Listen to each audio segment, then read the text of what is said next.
Beautiful. Well, I'm super excited to have you all here this evening. And for those of you who were here a little bit early to class, you got to hear a little bit of music humor from me. I was playing Hootie and the Blowfish, the song called Time, where there's a line in the chorus where he says, thinking about time. And that's what we're going to do today. We're going to think about time. Specifically, the title of tonight's discussion is Time and Space, but mostly it's time. The funny part is I'm old enough to remember that song. Are you? When it came out. Yeah, that song. When I was working night shifts and stuff, I was listening to a lot of music. I listened to that album for like a week straight. It was really, really good. I really appreciate it. But yeah, so today we're thinking about time and space a little bit, but mostly we're gonna think about time. So let's go ahead and pray together briefly, and then we will get into our discussion. Lord Jesus, the master of space and time, we offer this evening to you to use how you will. Lord, I pray that tonight is instructive, that it is forming, that it is shaping, but Lord, ultimately that it gets us to engage who you are and how you're interacting in our world in maybe a new and powerful way. Lord, I thank you for the discipline of philosophy, thinking about something really hard.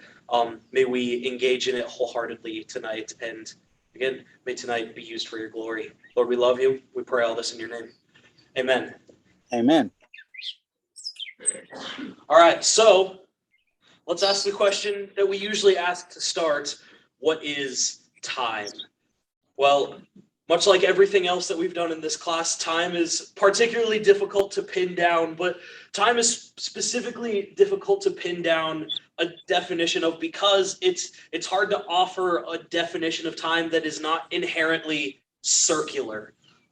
This week is going to be a little bit different before we start getting into definitions, and for the people in class, you can see the other side of the board has a couple of arguments that we're going to make, and for people who are watching this recording later, who are joining us online, just a spoiler, there's going to be some good stuff on the other side of the board. So it's going to be a lot of fun. But today's going to be a little bit different because we're going to dialogue definitionally about time, and we're going to define it. We're going to say, okay, how do we understand it? What's the best way to understand it?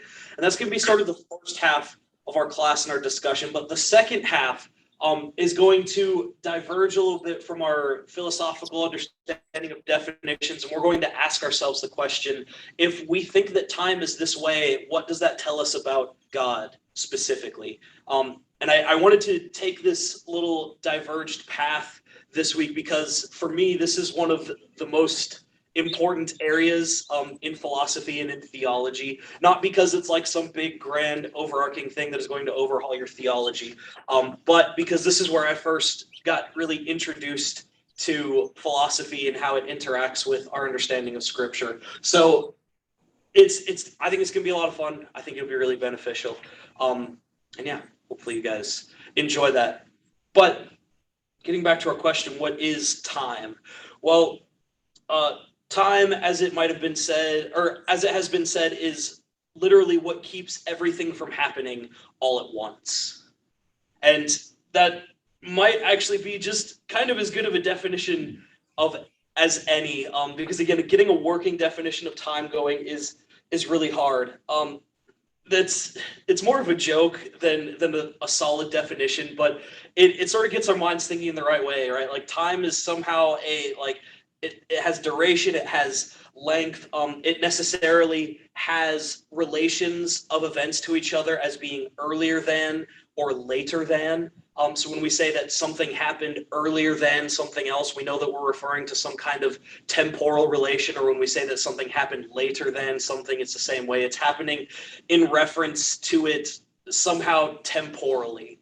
But maybe there's some other way that we can think about time, and you'll start to see how it gets hard and to define time in a way that's not circular. So let's say, for example, that we want to say that time is simply just duration, right? It's how long something lasted. So if we want to say that time is just duration, then we'll start asking ourselves, okay, well, what is duration? And we'll soon come to discover that duration simply turns out to be some interval of time, right? And so our definition of time, if time is a duration, and duration is some interval of time, then our definition of time has become time is some length of time. And we have argued ourselves squarely into a circle. And yes, the pun was intended there. Not super enlightening. But let's say maybe, and you might have heard this, let's say that time is somehow like a dimension of the world. The points or inhabitants of time they're ordered by these relationships that are earlier than and less than. And, we see time as sort of this relational model between events. But then say we start probing as good philosophers, we start asking for distinguishing features of those relationships earlier than and less than. We start saying what makes something earlier than different from it being to the left of, or different from it being behind. And so we start probing into those questions only to come to the realization that earlier and later become sort of these primitive and unanalyzable terms. They don't really have any other kind of comparison. It's really hard to say that something earlier than happened when something was bigger or smaller than something else. And it becomes a really circular way of arguing when you start trying to define it in those ways. So for our conversation today, we're really going to take a look at this idea of something being earlier than, something being later than, and we're going to hold these two things as sort of our essential pieces or components of what it means for something to be temporal, or for time to be something. It has these components earlier than and later than. And I wanted to take just a brief pause here and say that this understanding of this, or this way of understanding time, this is what we call a properly basic belief. And if you remember a few weeks back to when we talked about knowledge, this is basically just a justified belief. It's a belief that you can accept at face value that somebody is telling you, again, without the presence of any defeaters or something that would go against it, because it seems like this is the natural intuition. It's the way that we understand things in the absence of any defeaters of that belief. It's a justified belief to have, but it's properly basic. It's something that we don't have to get super deep into thinking about, though people have gotten super deep into thinking about it and have come to more or less the same conclusion. That time is something that has earlier than and less than relations. And these things are essential to time. There's one other quote that I wanted to read to you that I think is very telling before we start getting really deep into the weeds. St. Augustine wrote this disclaimer about time. He said, "What then is time? If no one asks me, I know. But if I wish to explain it to one who asks me, I know not." And so time is sort of this really hard thing to grab a hold of and to wrestle down and to really pin down, because when nobody asks us, we're like, yeah, I know about time. I know what I'm talking about. But then when somebody really starts asking us, we're like, yeah, maybe I don't know as much about time as I thought I did.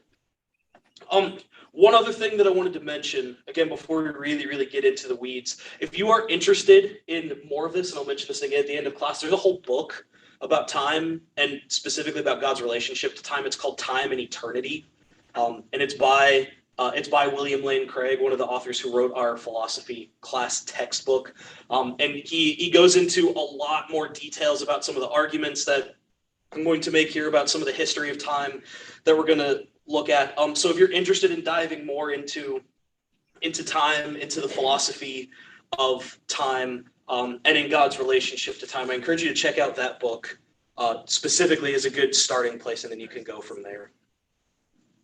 So with this understanding that time is sort of this earlier than and later than relationship, it might be helpful before we get into discussing one of the fundamental questions of the philosophy of time. It's going to be helpful for us to look back into the history of actually studying time. Because traditionally, as you might guess, the study of time and the philosophy of time has been a branch of metaphysics, right? It's something that is beyond the physical realm. It's outside of it. However, this is one of these really interesting areas of philosophical study that since the 20th century has actually been moved from the field of metaphysics and has been moved into the field of the philosophy of science. And so today, when you hear people talking about the philosophy of time, it's mainly a reflection on time and space. They're usually paired together. as described in modern physics. So you'll probably hear people, when you start talking about time, you start talking about time travel, you'll hear people talk about relativity theory, or you'll hear people talk about quantum theory. If you saw the new Avengers movie, the new Marvel, it's not super new, but the Marvel Avengers movie, they talk about time and time travel in this sort of quantum theory idea. And so if you've seen that, it's where they shrink down really, really, really small, and time somehow works differently on the quantum realm. And then when they become really big, they're able to enter time in a different point. That's a super and very vast oversimplification of it, but you get the idea, right? That somehow there's the quantum theory, and the quantum realm works differently with time than other places do. And so because of these new theories, people have started taking to moving time, again, from a metaphysical discussion to a philosophy of science question. As I've done a lot of study on this, and we're not going to get super deep into this, but as I've done a lot of study on this, I think that this move has been in error. And it is particularly based on a part of philosophical thought called verificationism, which basically says if I can't see it and verify it, then it can't possibly be the case, or it can't exist. As we've seen at different other points in this class, verificationism is something that most philosophers just sort of dismiss out of hand now. It's not something that holds a lot of water, but it has managed to retain its grip on this one specific area of study in the philosophy of time. And so when we think about time, and we think about the way that it's traditionally been understood, the most helpful person to go back to start understanding it is not so resident smart guy, Isaac Newton. And Newton, guy who invented calculus, no big deal. But he gave a definition of what he called absolute time and space, and then relative time and space. I'm running out of boardroom here, so I'm going to do this over my head. So absolute, and then relative.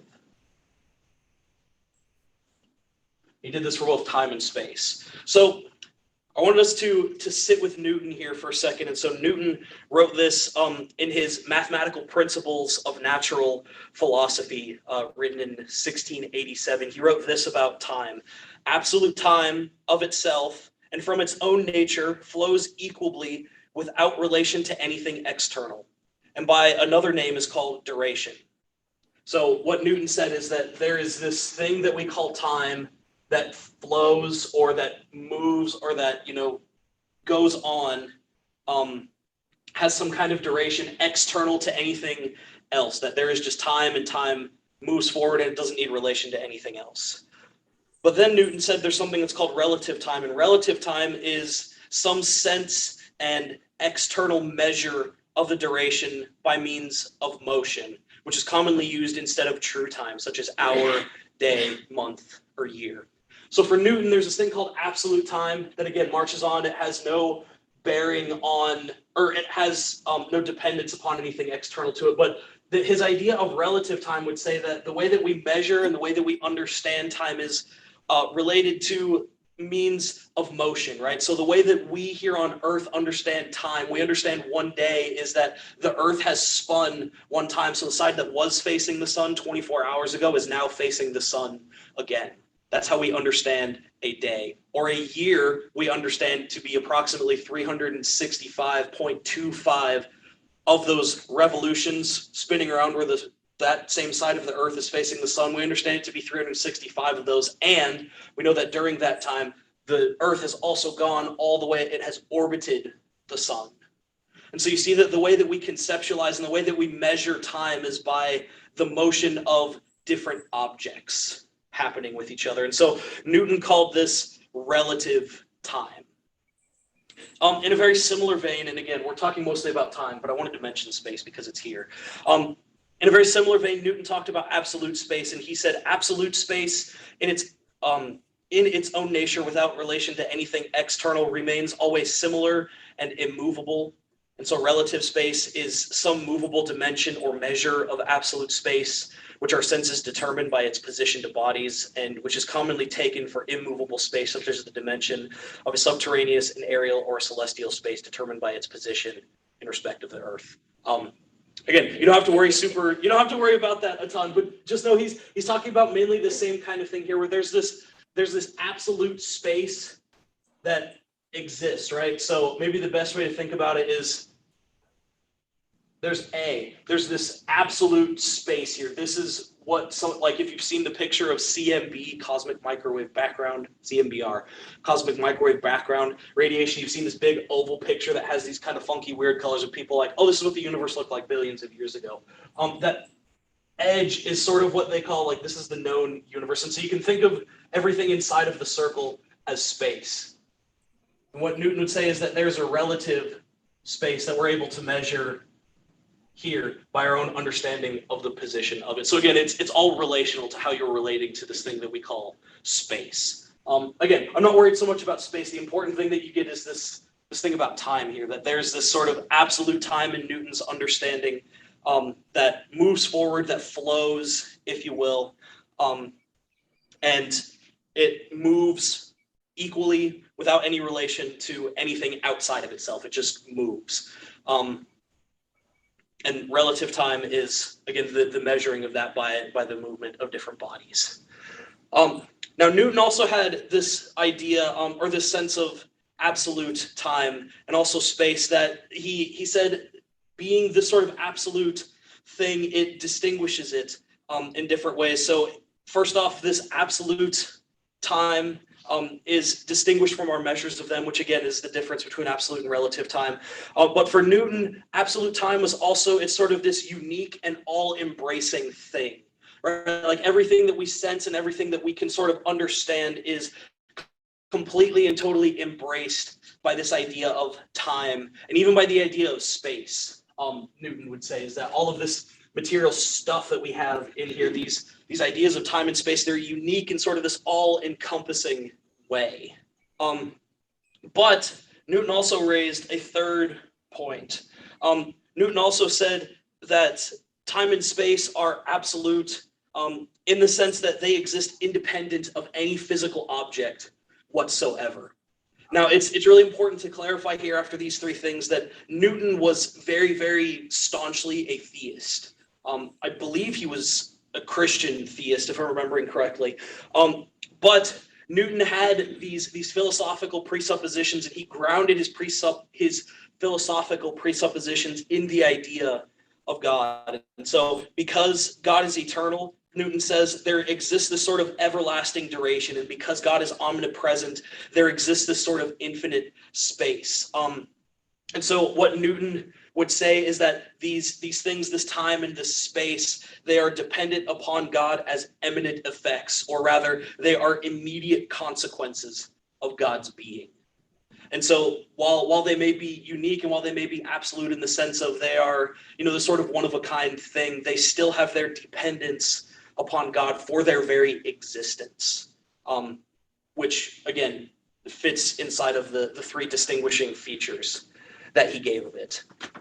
Now, as Newton's understanding of time progressed, it was the dominantly held model until, I'm trying to make sure that I find the date correctly. It was more or less the dominant trait, again, until about the 20th century, and this is when relativity theory became a really big thing. You had an earlier relativist or relativity theory proponent. His name was Lorentz, and he came up with this idea of Lorentzian relativity, which was more in keeping with Newton's idea of physics. But then in 1905, you had Albert Einstein publish his paper on relativity, and people have heard a lot about Einstein and a lot about the different things that he has done. And so I want to just make a brief note of it, again, without getting too deep into it. I spent a lot of time this week reading about Einsteinian relativity and the difference between Lorentzian relativity, and it gets way deeper than what we need to go.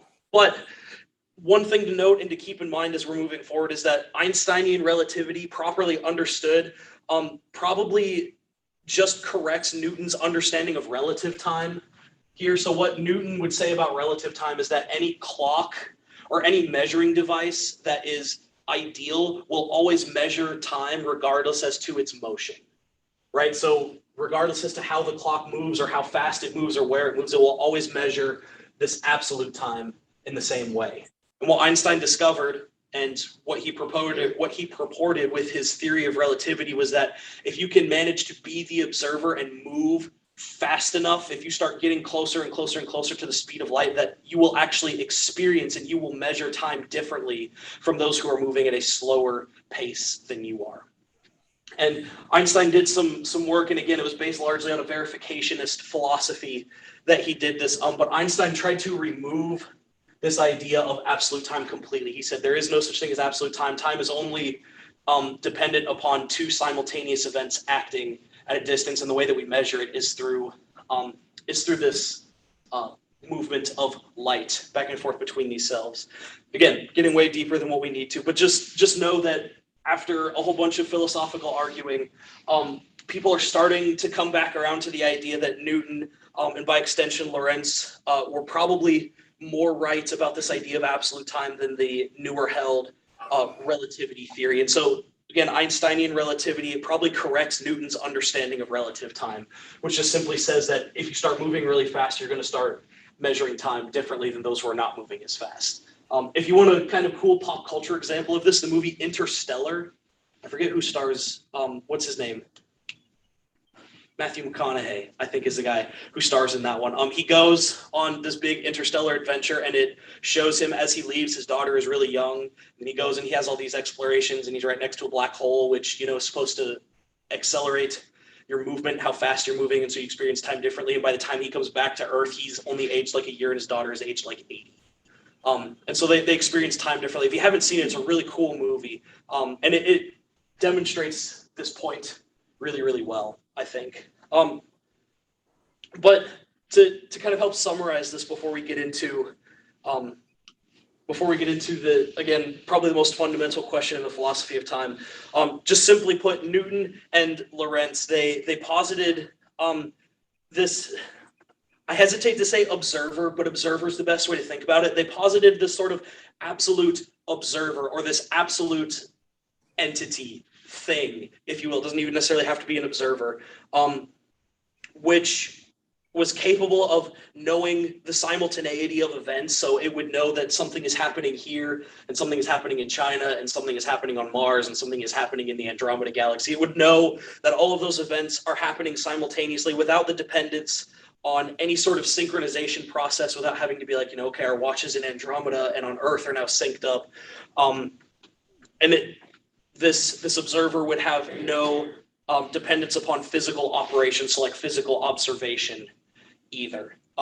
They would know simply in virtue of knowing at every such moment the unique set of present tense truths at that moment without any sort of need of physical observation of it, is what they posited, that there's a sort of absolute sense of time that regardless of how you relatively are measuring it, that time is still moving forward, to put it in metaphorical terms.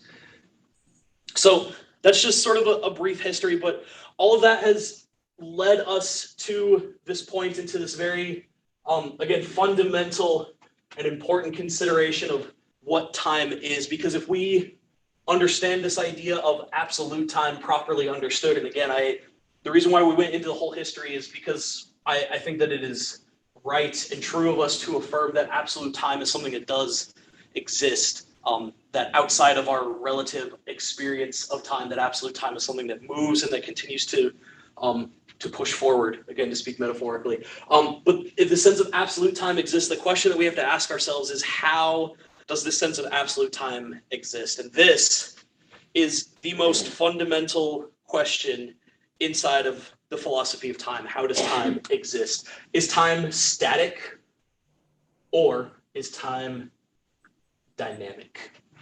I'll take a drink of water quick. So let's look at each one of these theories. So the static theory of time, often called the B theory, is best understood as thinking of time as a block.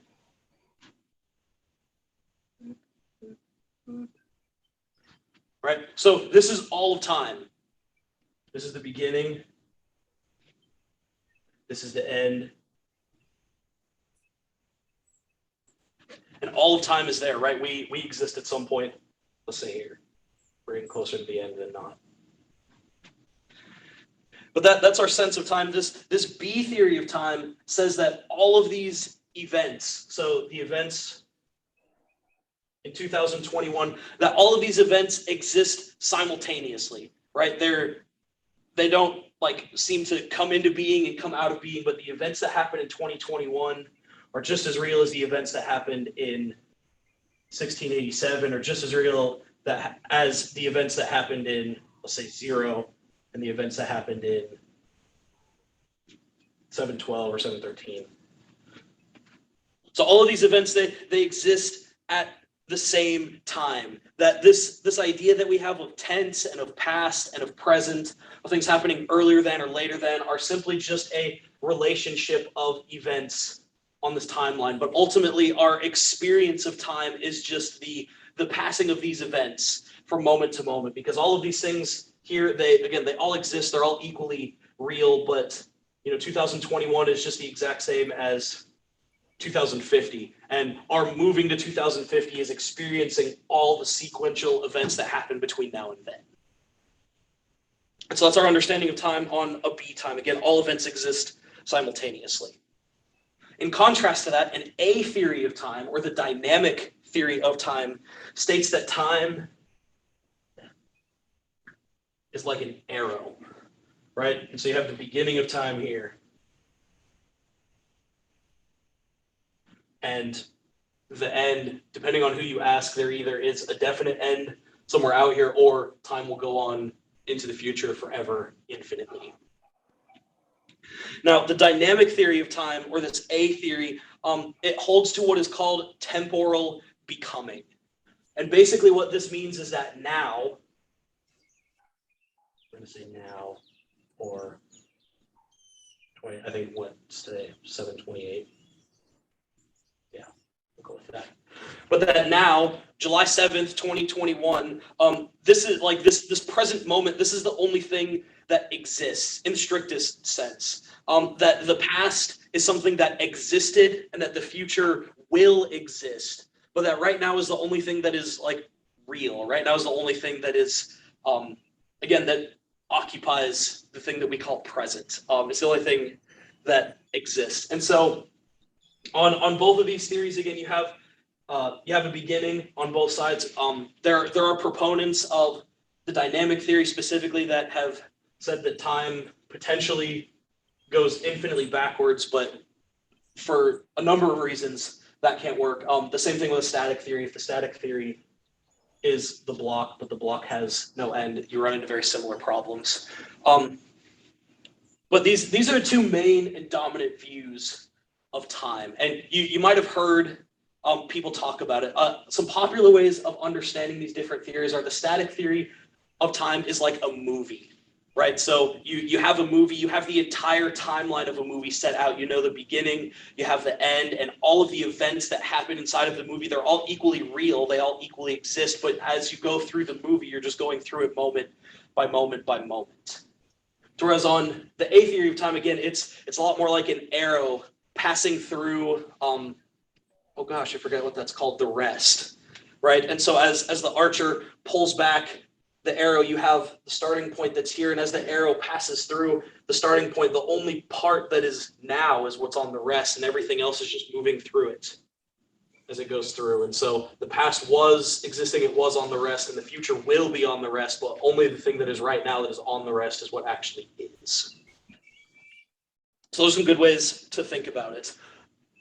But the question that we're left with is, which theory should we embrace? Which theory of time makes the most sense?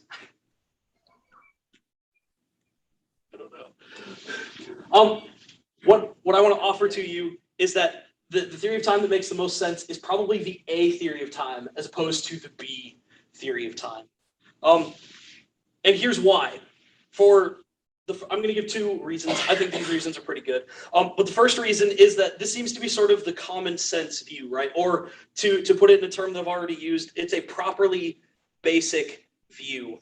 We seem to hold this properly basic view that there is some objective distinction between the past, the present, and the future. Our own experiences of having traveled through these things tell us that there is some difference between these, and experience of the reality of tense is actually something that's pervasive. It's like a universal universal feature of human experience. So regardless as to where you go or who you talk to, if you start talking to them, assuming that you have the language to talk to them, it's assuming that you're talking to them and say, you know, oh yeah, I experienced this in the past. They will understand what you mean by saying, oh yeah, in the past. Or you could say, I am feeling this right now, and they'll understand what you say by, I'm feeling this right now. Or when you talk about something in the future, like, you know, I am going to this place.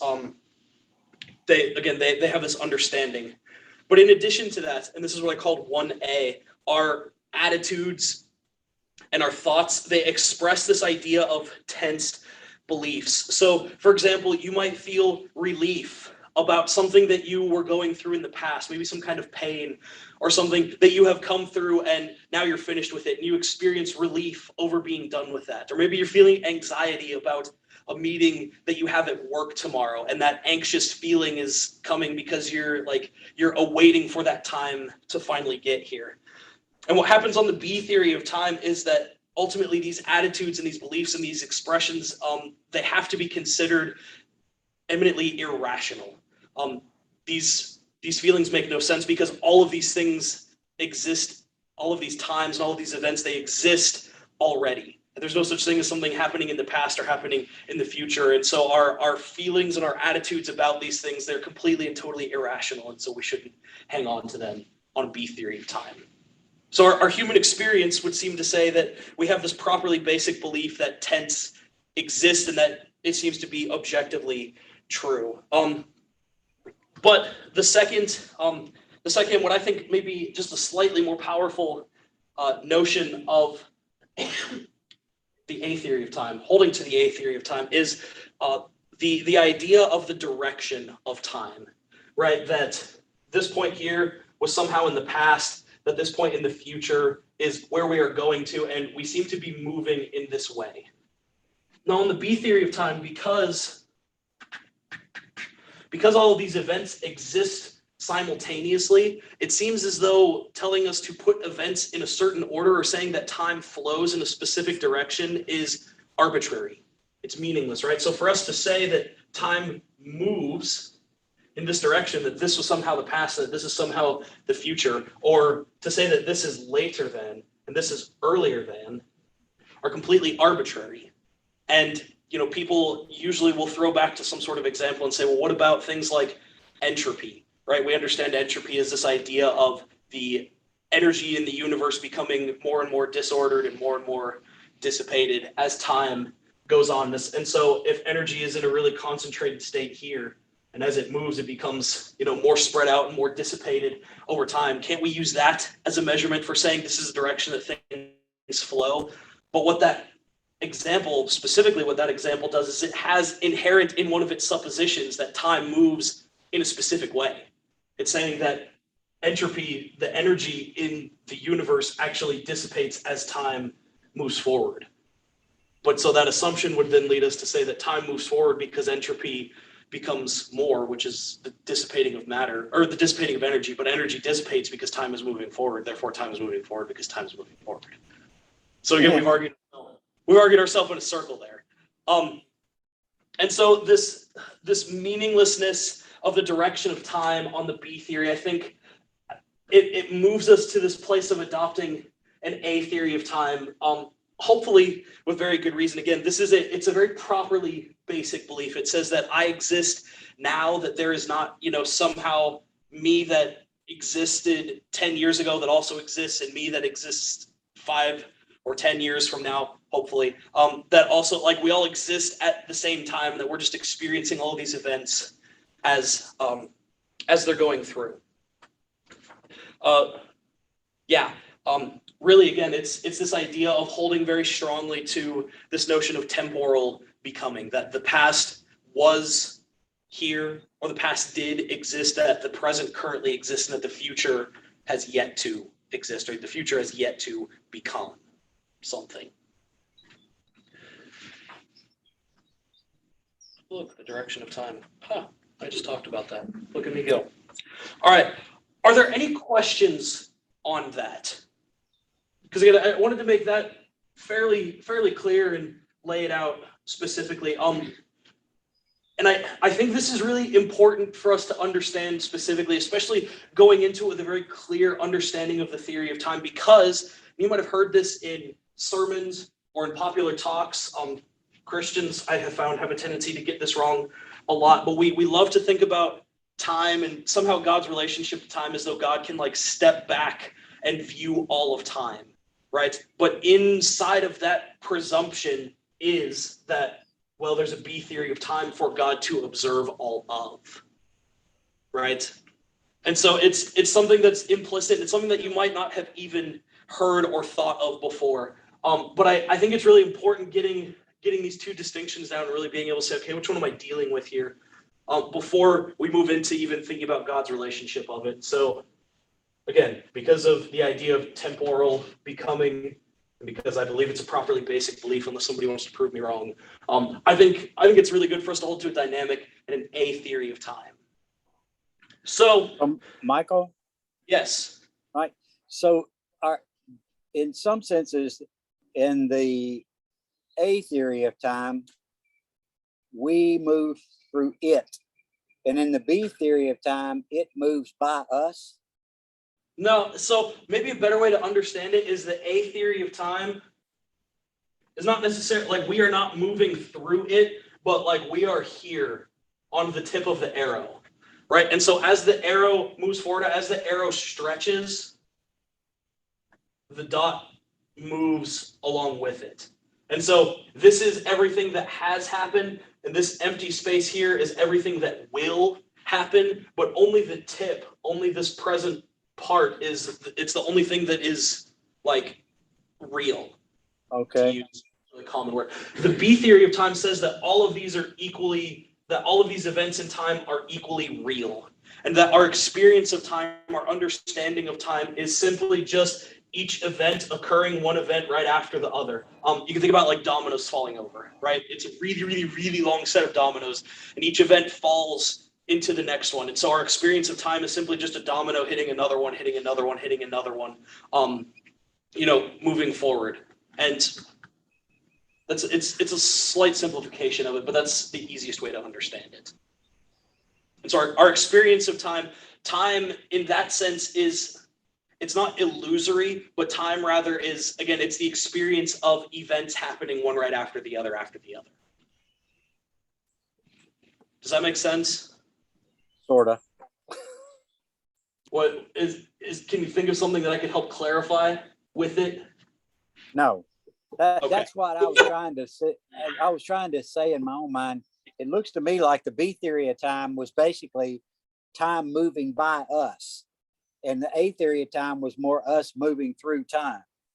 But maybe I've got it kind of backwards there. Well, so the A theory is us moving through With time.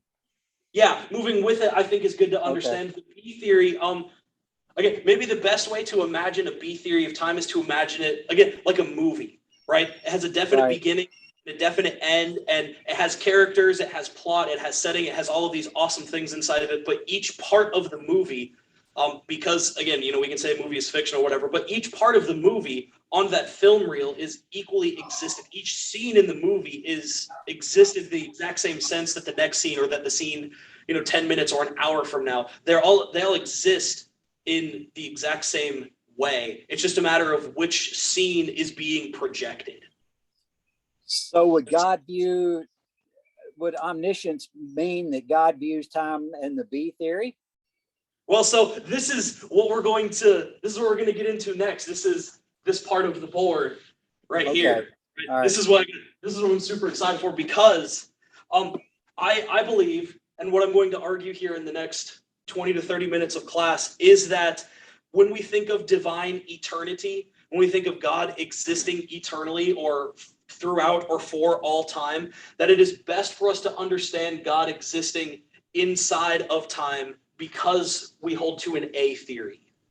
So because of the sort of properly basic belief and understanding that has yet to be refuted by anybody, that temporal becoming is something that happens, that's something, that is something that we experience, something that we believe is very real, that all people generally believe is very real. We hold to this dynamic theory of time. So what does that tell us about God's eternity? How do we understand God's eternity in light of that? And before we get into that, I just wanted to make a couple of quick notes about this idea, because again, I feel like this idea is really important, and I'm going to be very curious to see what the Sunday school class who comes in after us, who sees this on the board, thinks. Because there's this sense and understanding from people who have read the Bible or who have dialogued with it, that the biblical data, it gives us the data that we need to know that God is eternal. However, when you start digging into it, when you really start studying it and looking at it, the Bible declares and the Bible tells us that God is eternal, but it doesn't tell us how God exists eternally. And so when you think of sort of these two theories of time, the way that I like to think of it is, for us to say God exists eternally either means that God exists outside of time or separate from it, or that God exists throughout all time. Because both things constitute eternity. If you exist outside of time, you have no need of it. You don't depend on time for any sort of thing, and time doesn't affect you in any way. And so time's flow has no gauge on you. So you can be eternal in that way. But if you exist throughout all time, then you exist at every successive moment of time. So there was never a moment of time where you were not, and there will never be a moment of time where you will not be. And so the Bible, again, it tells us that God is eternal. It doesn't tell us how God is eternal. And I think this specific discussion is really important for us for a couple of reasons. One, because the biblical concept of God and even just an understanding of God has been attacked based on the grounds that there is no coherent doctrine of eternity that can be formed. And so, if you're talking to somebody and they're like, oh, you talk about God in eternity as though he can step back and look at all time, but then, he can be present right now in this very moment. When they say, this moment is just equally as real as all the rest of the moments around us. So the concept of God has been attacked, but I think even more than that is that there's been a lot of really careless writing that's been done about God's eternity and about God's relationship to time. And this has caused a ton of confusion inside of sermons and inside of congregants and just inside of general people who are looking to think more deeply about the universe. Like, it becomes this really confusing topic because there's been so much poor writing and thinking that has been done on it. And so what I'm going to try to do today is give you two, what I believe are really strong arguments for the case that God not only exists, or that God not only created time, but that after creating, or at the very moment that God created time, that God entered into time and exists throughout all time. Let me take a drink of water. Ooh. All right. So let's look at this first argument. This first argument is an argument from divine relations. And I've spelled out the argument for you, if you remember all the way back to the very first week when we went over logic. We had a very similar structure to this. And I'm like, it doesn't have to be just 2 points in the conclusion. It can be a little bit more. This is a little bit more, but you'll see the logical flow of it. So this argument, based on divine relations, here's what it says. It says that God is creatively active in the temporal world. And so God is creatively active in this world that experiences time.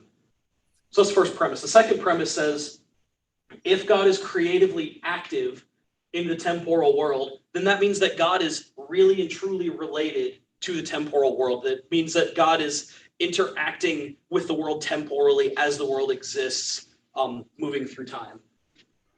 Number three, premise three says that if God is really related to the temporal world, then that means that God is temporal, that God exists inside of time.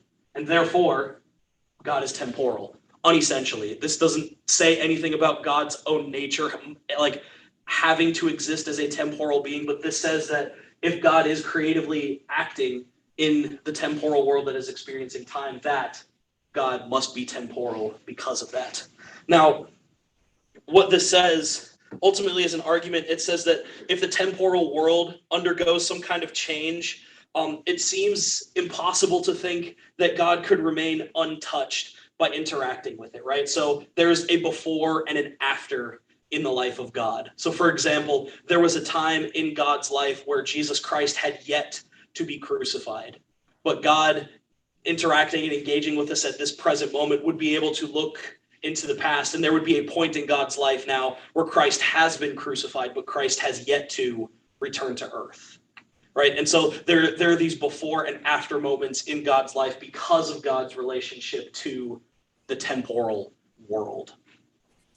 And so, again, if the temporal world undergoes change because God interacts with it, it seems as though the life of God also gets caught up in these before and after times.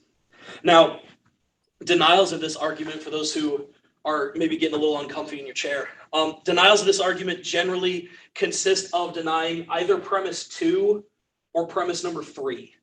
Thomas Aquinas, we've talked about him. He's a super cool dude. But Thomas Aquinas actually denied premise number 2 in this. And Thomas Aquinas would say that God is still creatively active in the temporal world, but that does not mean necessarily that God is related to it. And so what Aquinas would say is that God doesn't stand in any relation to the world, yet the world somehow stands in relation to God. And so he used this example, and I'm trying to remember just off the top of my head.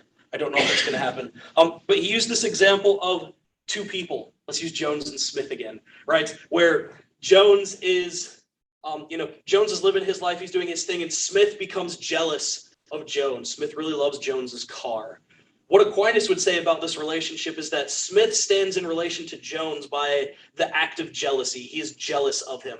But Jones doesn't stand in relation to Smith because Jones does not act on in this part of non-relationship. Jones would not be in relation to Smith as the one be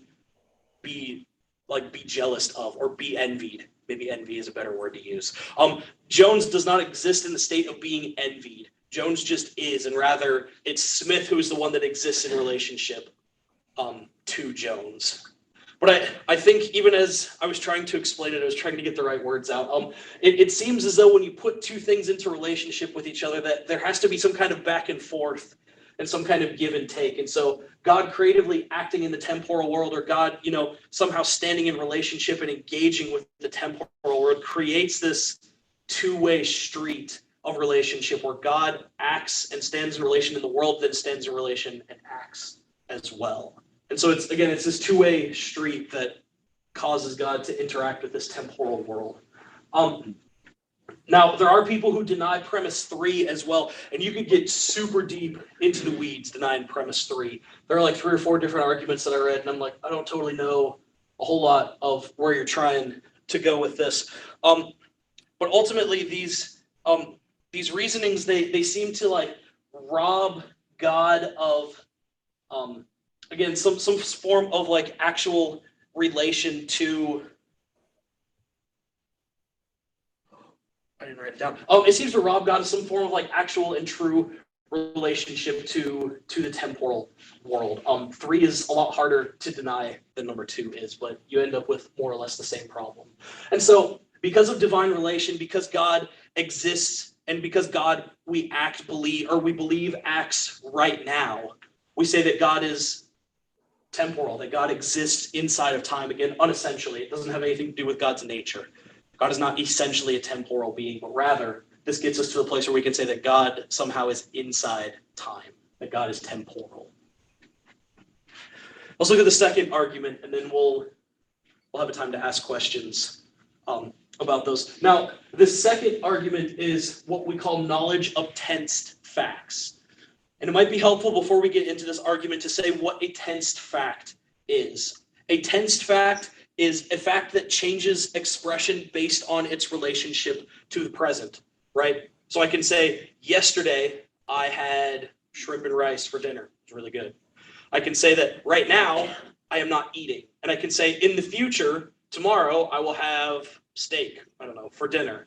And so these idea of tensed facts, these are things that actually happen. And again, we're taking this actually happen as something that's a given. If you want to know if it's a fact or not, go back to a few weeks ago and look at our thing about knowledge. But it's this fact that it changes its tense based on its relationship to the present. Now, this is different than using like clock times or dates, because clock times and dates are inherently timeless. And this is something that gets a little bit weird, right? But if I were to say, on July 4th, 1776, the Declaration of Independence was signed, right? That's not a tensed fact. I don't have any form of relationship to the present moment with that fact. It just says that on this specific day that we call July 4th, 1776, this specific event happened. It's a tenseless event. It's a fact about it.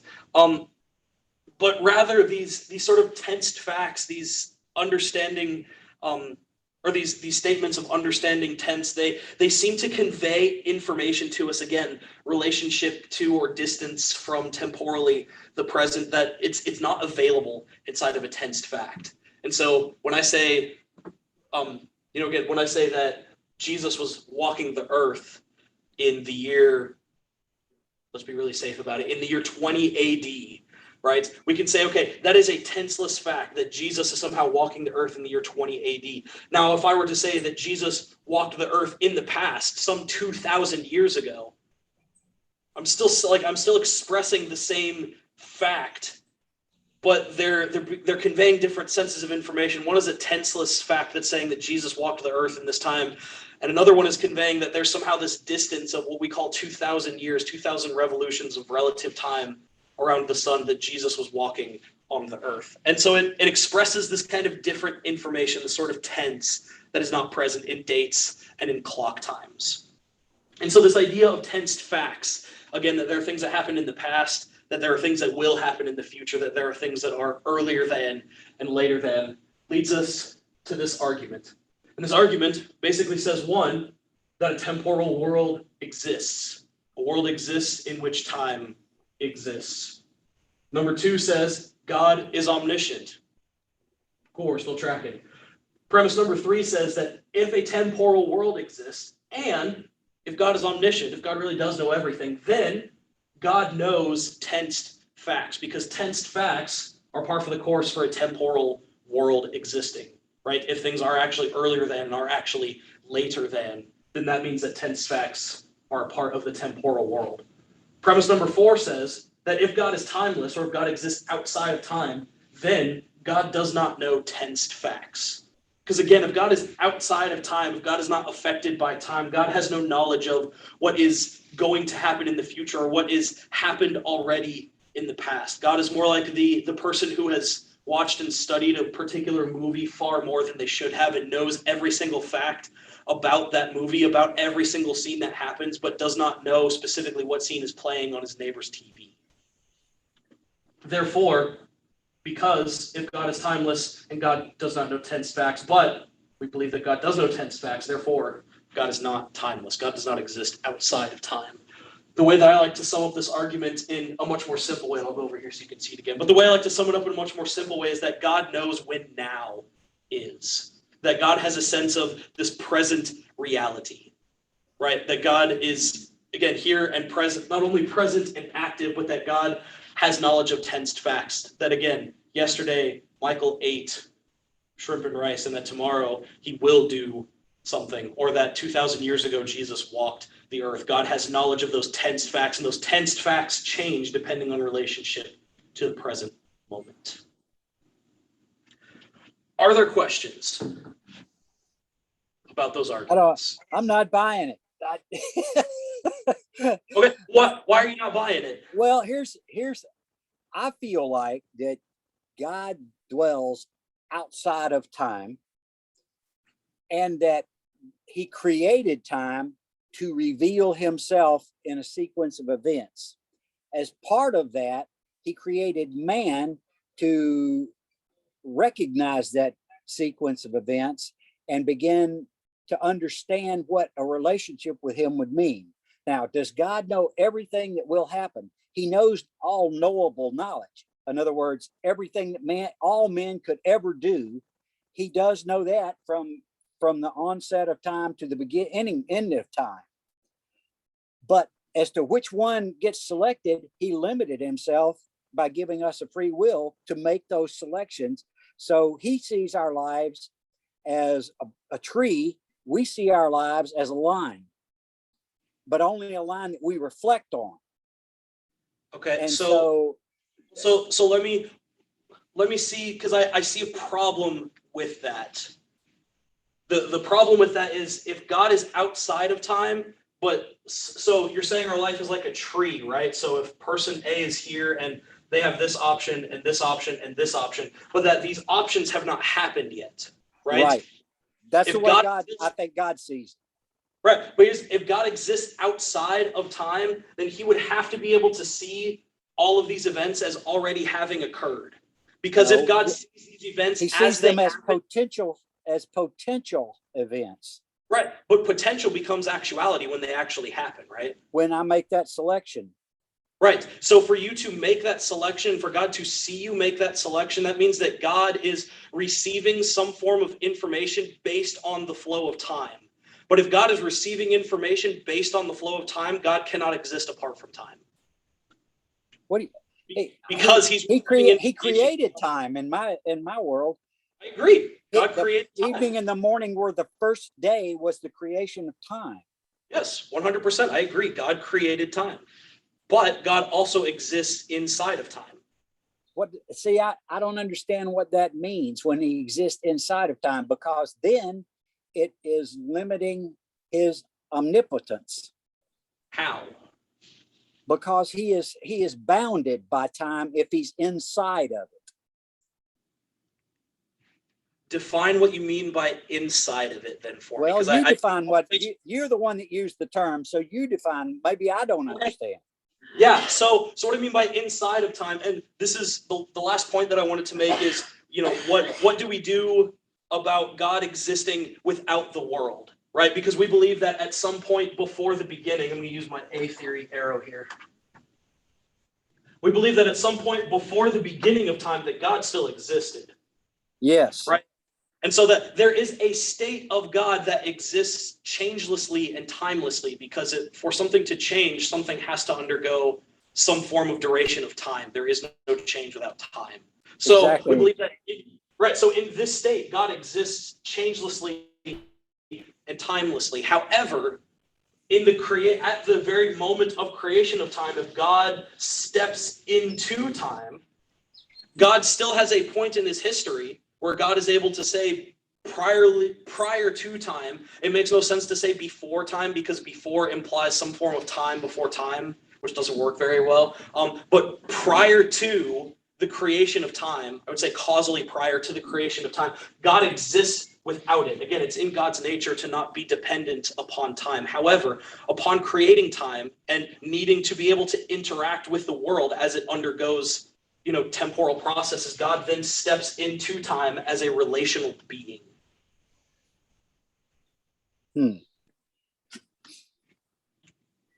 so it's not that time somehow restricts God in any way. It has no bearing on his omnipotence, but rather it says that God, in being a relational being and in wanting to interact with creation, actually creates time and then steps into it in order to be able to have divine relations and in order to be a being that knows all tensed facts.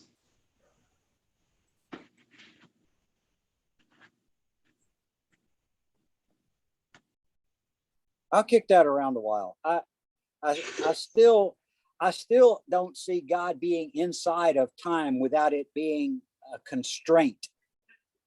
If he is inside of time, then he is constrained by the boundaries of time. And I don't buy that. God was in time. Okay, well, so here's the question, right? So, and this gets to Greg's point as well. If God is inside of time, then he's somehow bound by the constraints, right? Well, we've shown that on the initial constraints, on the beginning of time, that God is not bound by that, right? I'll buy that. He's existing outside of that. So let's talk about the future, right? What happens when or if God decides to end time? Well, we have two options, right? The first option is God doesn't end time. That time continues on potentially forever and ever infinitely. That there is no end to, and so the new heaven and new earth as we understand it will happen and will occur inside of time. We will exist inside of that for an eternity throughout all time. However, if we were to say, okay, at some point, we'll call it at some point E for N. At some point E, God is going to say, okay, I'm going to now cut off time, because God is not dependent upon time. It is not part of his essential nature. God would then exist in a non-temporal state again and would be changeless and would be timeless Again, because he has no relation to this temporal world anymore. There's nothing about the temporal or engaging with the temporal that is happening. And so should God decide to end time, God would continue to exist, but would continue to exist changelessly and timelessly as he did before, or prior to, not before. Makes no sense to say before. So God is not somehow constrained by time. Like time doesn't put any limits on God. It has no bearing on God's existence. Right? And so, Greg, the wrestling that you're doing, the thing that I'm struggling with is what constraints does it put on God to exist inside of time? Well, does he know, for instance, does he view my life as an entire sequence of events from beginning to end, right in the now? Does he know my beginning and my end? I would say yes. So he knows whether or not I will sin tomorrow. Yes. Then if he knew that, to my thinking, he's an evil being for allowing that to even occur. So is it more evil to allow that to occur, or is it more evil to restrict your choice to never allow you to choose that? And that's that's what I think the crux of the issue is, because if I say that he knows that I will sin tomorrow, and he could in fact do his omniscience or omnipotence prevent that, then he should prevent that, or he is evil. Right. But if God prevents every single evil act before it occurs and no one is able to choose evil, then we are not actually free. Which we talked Precisely. Precisely. So however, in my view, he would not know that event that I'm going to choose, and he leaves that to my thinking. Well, so then what you're saying he influences me. So you're saying that God is not omniscient. You're saying God's not omniscient because God doesn't know the future. Not omniscient in the sense of knowing what I will choose. So there are some things that God does not know. I think that's true. I think when he created me, he gave me a free will. That was an element of himself that he revealed in me, and he chooses to influence that for correct choices. Now, whether or not I choose that is a whole different thing. But I create my own hell and I move into it. If I refuse him, it's not his fault, it's mine. I do not want the relationship with him. Right. I'm trying to get at the philosophical core of this, your understanding of omniscience, right? So because on your view, God has given to you some reflection of his own free will, therefore God does not know what you will do on, is it certain actions or is it all actions? All actions, I think. Okay. And I think he sends his spirit to cajole and to influence and to push me to do, and he sends people to do those same things as he reveals himself through those people. Okay. He causes me to choose correctly, I hope. So I believe. Right, but so on that view then, God has no knowledge of what humans will do in the future, correct? He has all knowledge of what they will do in the future, but the specific knowledge he has limited himself in knowing by giving us free will. Well, Greg, you're trying to have your cake and eat it too. You're trying to say that God has all knowledge of the future, but God can't know what we're going to choose. That's exactly right. But you're saying God lives in time, but is not constrained by the limits of time. Right, because again, what I'm saying with time specifically is to say, what are the constraints that it puts on it? Because the only constraints that it would put are a beginning and an end, but God exists outside of those beginning and ends, which we have already seen. Then he doesn't really dwell in time. Do what? Then he doesn't really dwell in time. He does. If he can get out any time that he wants to. No, it's not that he can get out any time. I don't know that you're totally understanding. I'm saying that were God to end time, God could step outside of it. But if God were to, if God were at some point to not end time or to just step out of it here, then I think we would have a problem of understanding the definition of what God is as eternal. Because if God steps out of time at some point, then God does not exist through all time, because there was at some point T where God stepped out of time, where God did not exist inside of time. And so we'd have a hard time understanding what it means to be eternal if you can take out a moment of time and not exist at that time. But if God changing through time? Depends on what you mean by changing. Well, this is, and that's what I'm saying. A lot of both of our arguments, I feel like, boils down to semantics and an understanding of the words. It's semantics in the sense of definition. Yes. And so what I'm saying here is that semantically, God would experience some kind of change in the knowledge of tensed facts, right? God would know what it's like to change from the knowledge of saying Jesus Christ is going to die to the knowledge of saying Jesus Christ has died.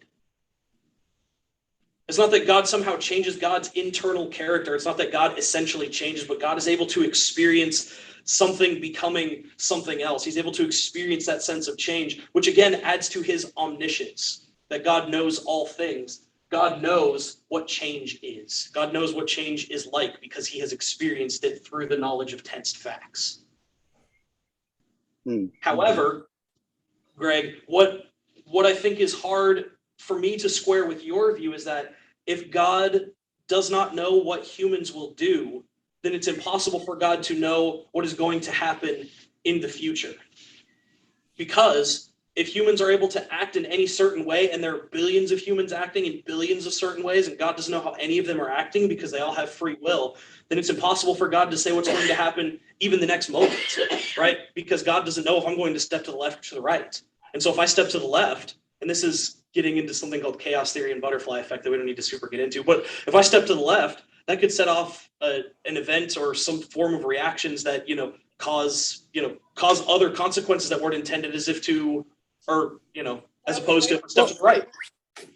I have trouble though with, for example, I have trouble with the Hebrews in the wilderness, and God basically, it says in Deuteronomy, and I can't remember the verse, but it says that God changed his mind and decided not to do what he had decided to do. Moses influenced him he begged for this change. And so if God in fact knew they were going to change, why did he change? Well, think about it like this. If God had decided at the outset that God was not going to punish Israel for their sin, would Israel learn to not? Or is it the act of God saying, you're not doing right, there's going to be punishment coming, and then Moses coming on behalf and saying, remember the promises, do all those things. Those become very instructional moments for the people of Israel, where it says God is faithful to God's promises, but we also have our part to play inside of it. And the understanding that we get from the human senses that God changed God's mind, right? That God was going to go one way, but then God went the other way. It's not a sense of God's mentality or somehow, God's ultimate decision changing, but rather it's this sense of God's action was going one way, and then God's action decided to go another way. See, I have trouble squaring that. That doesn't make sense to my military mind. Because it is, because I feel like I see repeated examples, particularly in the Old Testament, of things going a certain way. And if God knew they were going that way, then why did he change? If he knew that it was going to go that way, then he wouldn't change. But it plainly says that he did change his mind. He did alter. And that's what, and so, like Abraham and Lot, well, God, if you find 50, is that okay? And then if you find 40, is that okay? And if we find 30, is that okay? And God saying, yeah, okay, but it gets down to where, no, that's not okay. And so those are elements of God deciding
I need to be able to say, yeah, I can back that up a little bit with that.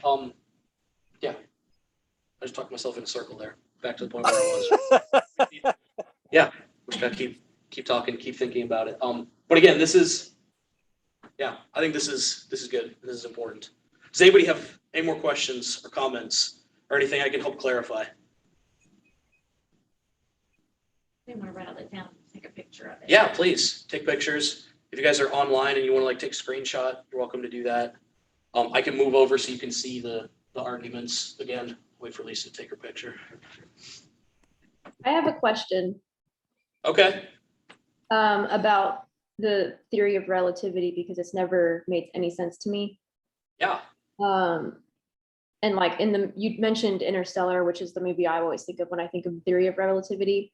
Is that an accurate portrayal of time, or is that completely dramatized and it gets more dramatized towards the end, when he's in the mind palace looking thing and he's able to view all of time. Yeah, that part's dramatized, but the parts where the whole point behind Interstellar is that he goes to this planet that is orbiting a black hole. Right? And if they get too close to this black hole, they're going to get sucked in and destroyed. But what modern physics believes is that the closer you get to a black hole, the faster you start moving. You start physically approaching the speed of light. And what relativity theory says is that the faster you move, because time on relativity theory is inherently based on the standard constant of the speed of light, that the closer and closer you get to the speed of light, the slower you actually perceive and understand time, or the slower you measure time. And so you might have heard the example of relativity theory of, say that there are two clocks, and one clock, it looks like Mickey Mouse, but it's clock. One clock stays here on Earth, and it runs at the normal rate that we would expect it to, right? But then say that there's another clock that we put into a super jet that is able to move at 99.99% the speed of light. And now this superjet goes and takes 10 trips around the world, right?